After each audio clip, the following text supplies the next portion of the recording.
Assalamualaikum warahmatullahi wabarakatuh. Kembali lagi di channel Nasihat Kehidupan Misteri. Pada video kali ini saya akan membahas tentang 2023 Sabdo Palon Nagih Janji. Tahun 2023 Indonesia harus waspada. Pasalnya ramalan Jayabaya mengungkap bahwa tahun 2023 adalah tahun datangnya Sabdo Palon Nagih Janji. Sabdo Palon Nagih Janji ini diyakini sebagai tanda akan terjadinya kekacauan atau bencana alam yang akan terjadi di berbagai daerah. Wong Jowo wis ilang Jowone adalah ungkapan Prabu Jayabaya yang menyebut tanda-tanda Sabdo Palon akan muncul datang memomong masyarakat Jawa yang sudah kehilangan spiritualitasnya. Berdasarkan ramalan Jayabaya mengungkapkan bahwa masyarakat Jawa menunggu datangnya masa Sabdo Palon Nagih Janji. Kemudian kekacauan merajalela di mana-mana. Tercatat dalam ramalan Sabdo Palon, dalam serat Sabdo Palon Pupu 4 bersumpah akan muncul kembali sebagai pamomong tanah Jawa setelah 500 tahun runtuhnya kerajaan Majapahit. Apabila dihitung 500 tahun dari kerajaan Majapahit runtuh pada tahun 1478, maka ramalan datangnya masa Sabdo Palon Nagih Janji jatuh pada tahun 2020 hingga tahun 2023. Pertanda meletusnya Gunung Merapi yang dijelaskan dalam Pupuh 5 dalam serat Sabdo Palon yang berbunyi Kulon damel pratondo, pratondo tembahyang mamihar di Merapi yang jeblok mililahar, lindu peng pitu setino kaline banjir bandang, yang artinya saya akan membuat pertanda sebagai janji teguh saya. Apabila Merapi sudah meletus mengeluarkan lahar dan terjadi gempa bumi 7 kali dalam sehari serta banjir bandang akan datang. Kemudian dalam serat Sabdo Palon Pupuh 13 disebutkan akan ada ombak munggah daratan yang artinya merujuk pada sebuah bencana tsunami. Berdasarkan Pupuh 11 dalam serat Sabdo Palon disebutkan panggebluk ingkang pinangkung lelorong ngombro-ngombro injang sugeng sore praloyo, yang artinya akan datang wabah mengerikan merajalela di mana-mana. Paginya orang-orang masih hidup, sorenya banyak yang mati. Selain itu, akan ada juga kejadian sosial di mana perpolitikan akan memanas di tanah Jawa sehingga Indonesia menjadi carut marut. Hal tersebut lantaran adanya egosentrisme dan eksploitasi yang semakin parah. Disebutkan juga oleh Sabdo Palon bahwa moral masyarakat Jawa banyak yang rusak. Dalam ramalan Jangka Jayabaya bahwa masa Sabdo Palon Nagih Janji ini akan terus menimbulkan kejadian alam dan sosial yang bakal terjadi secara terus-menerus hingga tahun 2056 berdasarkan hitungan yang sudah diperkirakan. Tidak hanya tentang wilayah Pulau Jawa yang disebutkan oleh Sabdo Palon dalam ramalan Jangka Jayabaya, tapi masa Sabdo Palon meliputi satu Nusantara atau satu Indonesia.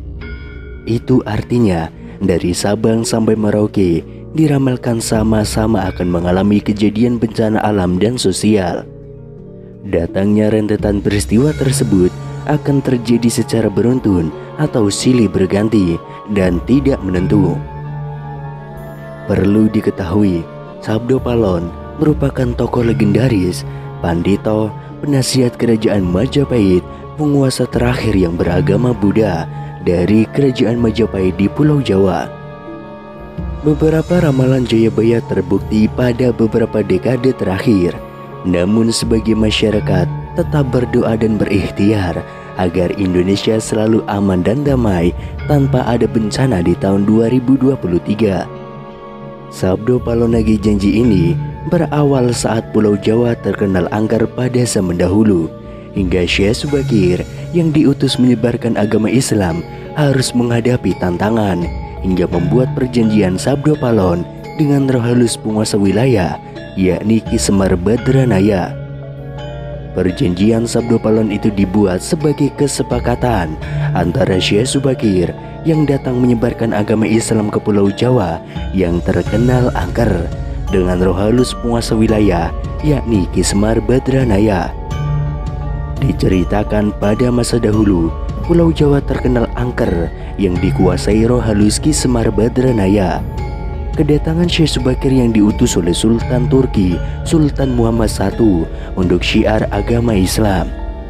Setelah keduanya terlibat pertempuran dan sama-sama kuat, Syekh Subakir dan Ki Semar Badranaya akhirnya membuat kesepakatan melalui sebuah perjanjian yang disebut Sabdo Palon.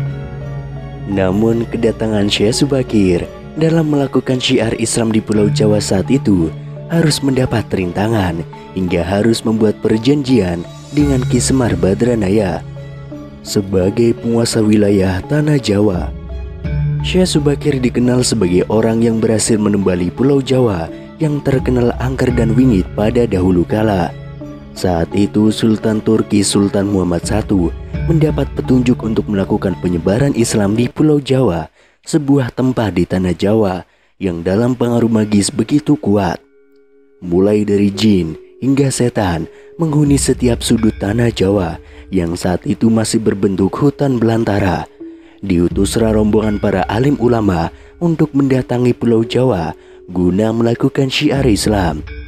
Namun alangkah terkejutnya Sultan Muhammad I karena hampir seluruh rombongan tersebut tewas akibat perbuatan lelembut penduduk tanah Jawa yang tidak mau menerima ajaran Islam. Namun petunjuk harus dijalankan sehingga utusan berikutnya dikirim ke Pulau Jawa yang angker itu. Sosok utusan itu terkenal alim, ahli ruqyah, memiliki kemampuan untuk berinteraksi dengan dunia gaib. Bahkan sosok ini memiliki keahlian dalam membabat tanah yang angker. Dialah Syekh Subakir yang memiliki nama asli Syekh Tambu Ali bin Syekh Bakir. Sesampainya di Pulau Jawa, Syekh Subakir langsung menuju ke Gunung Tidar yang diyakini sebagai titik pusat dari tanah Jawa. Di puncak gunung ini, Syekh Subakir memasang tumbal berupa batu hitam yang sudah dirajah. Batu tersebut dikenal dengan nama Aji Kalacakra untuk menetralisir daya magis negatif dari bangsa jin. Selama 3 hari 3 malam, batu tersebut mengeluarkan hawa yang sangat panas hingga membuat para lelembut terpaksa menyingkir ke Laut Selatan Jawa. Kejadian itu kemudian sampai mengusik ketenangan Ki Semar Badranaya, sang dahyang tanah Jawa yang selama ribuan tahun khusyuk bertapa. Pertempuran pun akhirnya tidak terhindarkan antara Syekh Subakir dengan Ki Semar Badranaya selama 40 hari 40 malam. Namun selama pertempuran itu keduanya sama-sama kuat. Sampai akhirnya Ki Semar Badranaya menawarkan perundingan kepada Syekh Subakir yang mana menghasilkan sebuah kesepakatan perjanjian yang kemudian terkenal dengan sebutan Perjanjian Sabdo Palon.